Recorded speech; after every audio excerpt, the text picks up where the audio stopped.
제사장으로서 율법에 하신 맹세의 말씀은 영원히 온전하게 되신 아들을 세우셨느니라. 아멘. 이것은 하나님의 말씀입니다. 우리가 잘 알고 있는 기독교 명언이 하나 있어요. 영원한 것을 위해 영원하지 못한 것을 포기하는 것은 결코 어리석은 것이 아니다. 에콰도르 원주민에게 복음을 전하다가 순교하게 된 짐 엘리엇이 우리에게 전한 말입니다. 이 말을 부정하는 신앙인들은 아직까지 제가 만나보지 못했습니다. 하지만 우리를 힘들게 하는 포인트는 영원한 것보다는 영원하지 못한 것에 있습니다. 그것에 대한 결핍과 필요를 느낄 때 우리는 힘들게 됩니다. 그리고 그것은 영원한 것을 바라보고 있던 우리의 시야를 때때로 흐리게 만들기도 합니다. 오늘 우리가 함께 읽은 이 히브리서 그 독자들 또한 우리와 비슷한, 그리고 오늘 이 예화와 동일한 삶의 문제를 가지고 있었습니다. 그들의 삶의 문제는 또한 신앙의 문제였습니다. 예수 그리스도를 믿고 교회 안에, 그 공동체 안에 머물고 있었지만 세례 이후 저지른 자기의 죄를 해결하기 위해서 어떤 다른 수단이 필요하다고 생각했던 것이죠.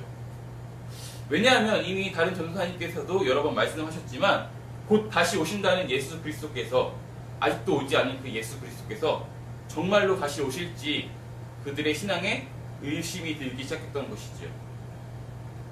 그리고 이 의심은 불안을 낳았고, 불안하면 무엇인가 하려고 하는 것이 인지상정입니다. 이 문제를 해결하기 원했고 그들이 가장 익숙했던 그런 유대교의 신앙으로 그 제의를 통해서 자기의 죄를 해결하는 방식을 선택하려고 했던 것이죠. 이것은 오늘 여기서 함께 히브리서를 읽은 저와 여러분에게도 동일한 문제입니다. 우리 또한 예수 그리스도를 믿었고요.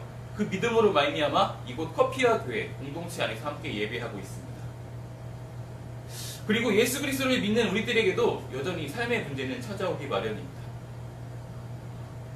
하지만 우리에게 또한 신앙의 고백이 있죠. 여호와는 나의 목자시다. 그러므로 내게 부족함이 없다.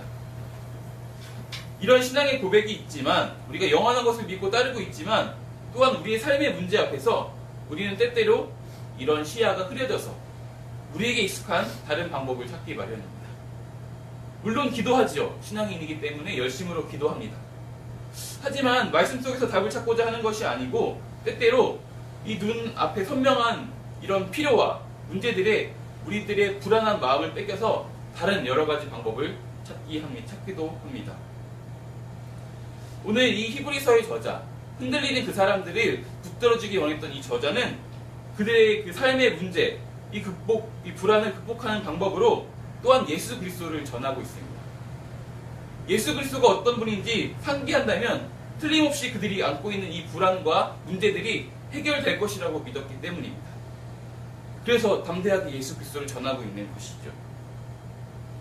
이 예수 그리스도를 전하기 위해서 지금 그들이 흔들리고 있는 그것, 해결책으로 믿고 있는 그들에게 익숙한 그 율법, 그것을 집행하는 제사장과 예수 그리스도를 비교하기 시작하는 것이죠.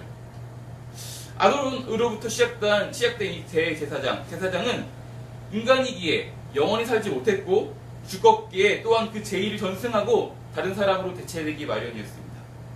그러다 보니 오늘 말씀의 내용처럼 점차 제사장의 수가 많아졌습니다.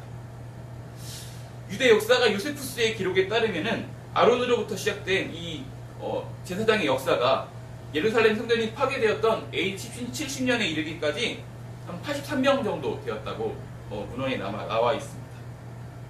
그것을 믿는, 그리고 그들이 믿는 이 율법과 그것을 집행하는 사람이 영원하지 않다.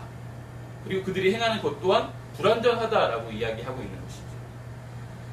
반대로 그가 주장하고 있고 전하고 있는 예수 그리스도는 영원하십니다. 따라서 제사장의 직분도 영원히 수행하고 계시는 것이죠. 그러므로 예수 그리스도를 힘입어서 하나님께 나아갈 때 그들이 갖고 있던 삶의 문제, 흔들리고 있던 그 여건들, 그 불안들이 다 해결될 수 있다라고 믿었던 것이죠. 그러므로 불안해하지 말고 우리가 믿고 있는 그분을 기억하자라고 권하고 있는 것입니다. 그때 그가 우리에게 이미 주셨던 그 구원을 누릴 수 있다라고 전하고 있는 것이죠.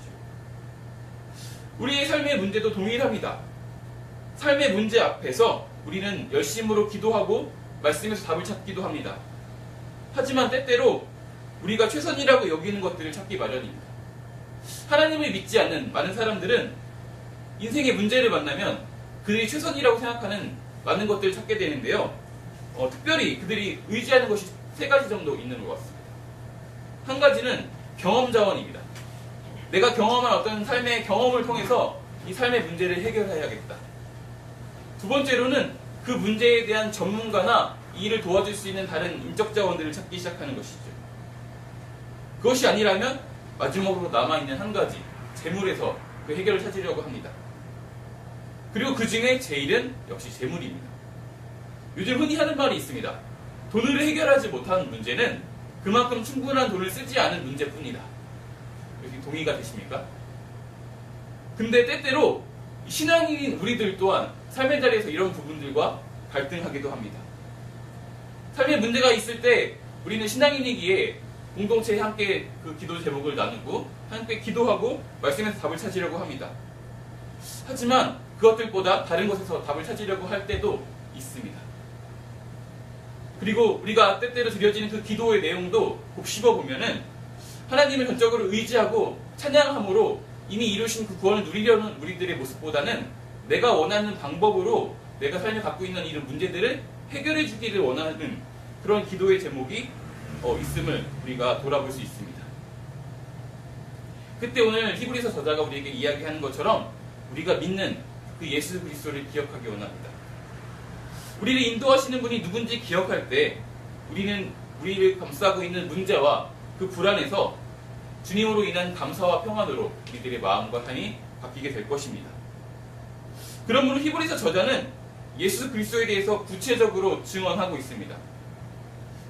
총 세 가지로 증언하고 있는데요. 먼저는 예수 그리스도는 자기를 거룩히 하기 위해서 다른 대제사장이나 제사장들처럼 율법을 지키는 것이 아니라 그냥 하나님이시기 때문에 거룩하신 분이고 악이 없고 더러움이 없으신 분이다 라고 증언하고 있습니다.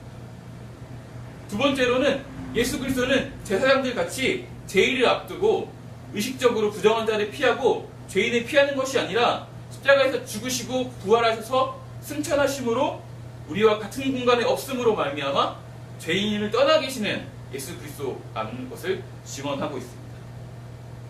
마지막으로 당시 세계의 헬라인들이 믿고 있던 많은 신들은 여러 가지 하늘을 층으로 나누어서 각각의 단계에 따라서 다른 층에 살고 있다라고 믿었던 그 신앙들이 있었습니다. 그들이 그 믿고 있던 그 모든 신들이 거한다는 그 하늘 위에 계신 분이 바로 예수 그리스도라고 전하고 있는 것이죠. 그 예수 그리스도께서 자기를 드림으로 자기의 생명을 우리에게 주심으로 말미암아 삶의 문제, 신앙의 문제에서 우리를 구원하셨으니 이제 우리가 그를 송축함으로 그가 이미 우리에게 주신 그 구원을 누리자라고 고백하고 전하고 있는 것입니다. 서두에서 함께 기독교 명언을 하나 나누었었습니다. 영원한 것을 위해 영원하지 못한 것을 포기하는 것은 결코 어리석은 것이 아니다. 이렇게 고백한 이 짐 엘리엇 선교사는 선교지에서 사람을 얻기 위해 자기의 생명을 포기함으로 예수 그리스도와 그를 믿는 사람의 삶의 모습을 또한 오늘 우리에게까지 전하고 있습니다. 그에 대한 삶의 기록을 적어놨던 책들을 보면은 원주민이 창을 들고 달려들 때 그가 주머니 속에 있던 총에 손을 대었었다라는 그런 기록들이 남아있더라고요. 그렇지만 사용하지 않았다라는 것이 중요한 것 같습니다. 목숨을 위협할 것 같은 큰 위협이 우리 삶에 찾아올 때가 많이 있고요. 그런 상황에 직면할 때가 참 많이 있습니다. 그때 우리는 똑같이 불안하고 흔들릴 수 있습니다. 그리스도인이지만 우리는 여전히 우리를 불안하게 하는 삶의 문제를 직면하게 됩니다. 그러나 그때에도 우리가 잊지 않았으면 좋겠습니다. 예수 그리스도께서 우리의 목자 되신다. 그의 지팡이와 막대기가 우리를 지키시며 언제나 주님과 만날 수 있는 그곳으로 우리를 인도하신다라는 것입니다. 그러므로 오늘 하루 우리의 목자 되신 예수 그리스도를 기억하고 그와 함께함으로 그가 우리에게 이미 주신 그 구원을 누리는 그런 하루 되기를 소망합니다. 우리 함께 기도하도록 하겠습니다.